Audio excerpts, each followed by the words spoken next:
Yeah, the wind shifted about 2 hours earlier than forecast. We had 2 go-arounds. We're going to have to change runways. I need you to hold.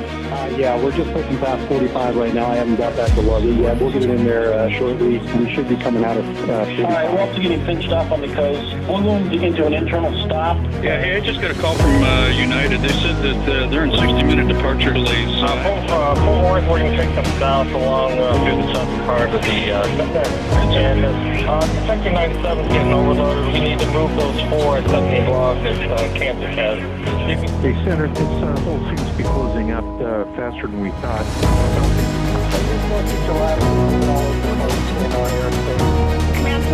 The National Airspace System is a complex network of systems and aircraft. Things move quickly in the NAS. Real-time decision-making is dependent on your effective communication skills. The NTML is a single system for logging, automated coordination, and communication of information and initiatives. It empowers all facilities, including the Air Traffic Control System Command Center and industry partners, to share real-time knowledge about conditions throughout the NAS, enabling tactical decision-making. However, the NTML's usefulness as a decision-making tool is only as good as the data that goes into it. Timely, accurate, and complete data is essential for all stakeholders. Data entries via the NTML are being used to make on-the-spot decisions that affect safety and efficiency across the entire system.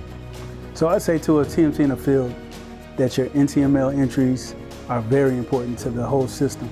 Not only do we look at them at Command Center, industry looks at them. The timely, accurate, and complete NTML data is very important to our airline. We have limited visibility to restrictions within the terminal, en route, and tower environment. And the NTML data is our exclusive access to see what those restrictions are. Often the airlines will base route change decisions on information they gather from the SWIM feed, which is fed by your NTML entries. SWIM, or System-Wide Information Management, is the data-sharing backbone of the NAS.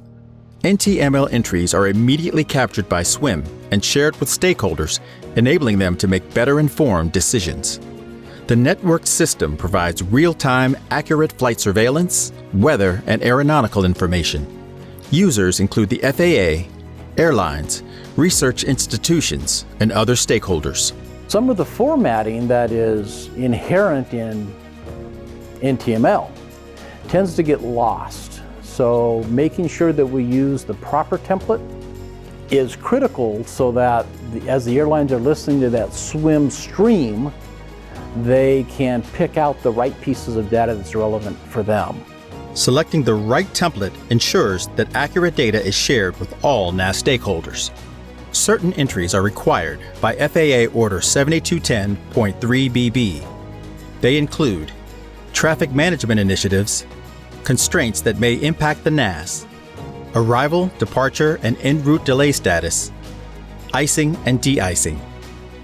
Additionally, NTML entries are to be made in a timely manner. Can you say status of the airport there?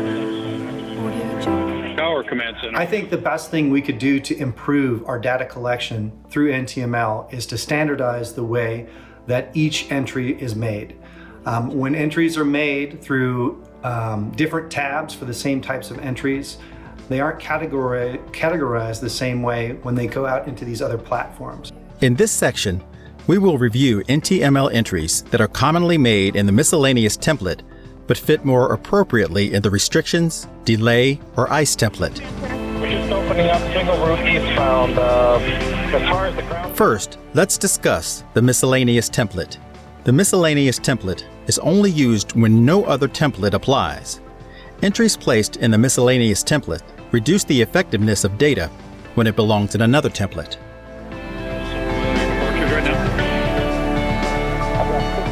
When a departure stop or departure delay is categorized correctly using the appropriate tab in the NTML, it does generate sometimes also a symbol such as a stop sign or a yellow exclamation point that sort of brings our attention as the program was designed. When a departure route closure is submitted on the restrictions template, the Command Center and industry partners use this data to make real-time decisions about how to appropriately handle the constraint. Aircraft arrivals are moving all over the place in our airspace. We need to move those forward. Time-based metering also needs to be captured in the restrictions template.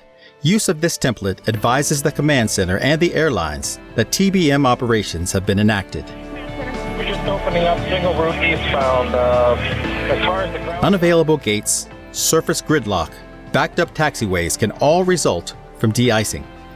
Using the ICE template in the NTML ensures that the command center and industry partners receive the appropriate data during impacting weather conditions.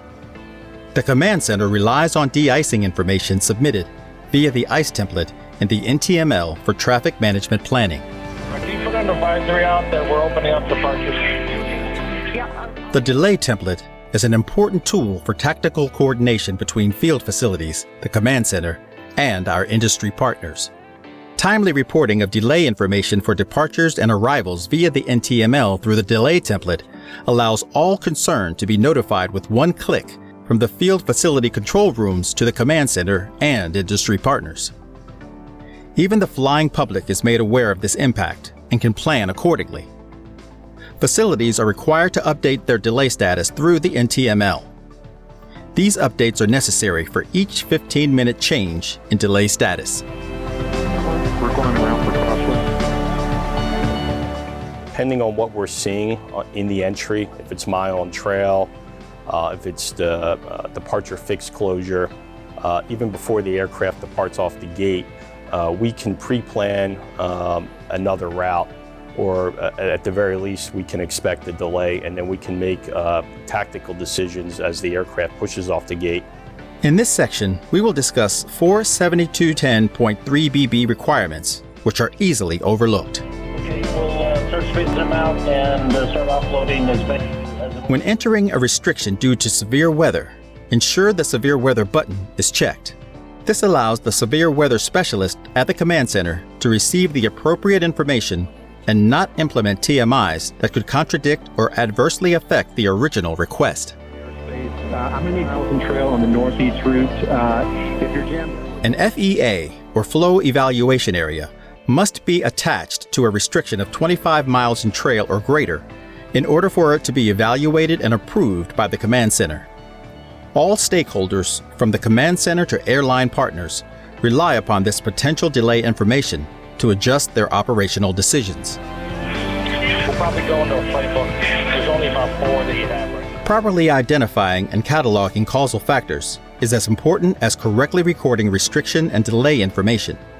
Volume as a causal factor should only be selected when the airport is in its optimum configuration and no other impacting condition exists.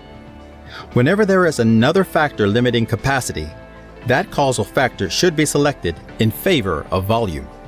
For example, if thunderstorms are causing the rerouting of traffic and increased volume that requires mitigation, the causal factor should be weather and not volume. Can you put an advisory out that we're opening up departures? The only time the other causal factor should be used is when no other causal factor applies. When this causal factor must be used, a description of the impacting condition should be entered into the free-form text area to keep all NAS partners informed. We can make better predictions, so that aspect to be able to manage departures and ensure that they are efficiently flying into the overhead streams and then managed across the NAS. That's where this data real time is critical, not only in terms of timeliness but also accuracy. We're going around for crosswind. Shift summaries in the NTML provide a high-level review of the day's events, as well as an important tool in the development of future plans. The summarization includes all major events that occurred during a shift, including any delays and weather impacts that took place.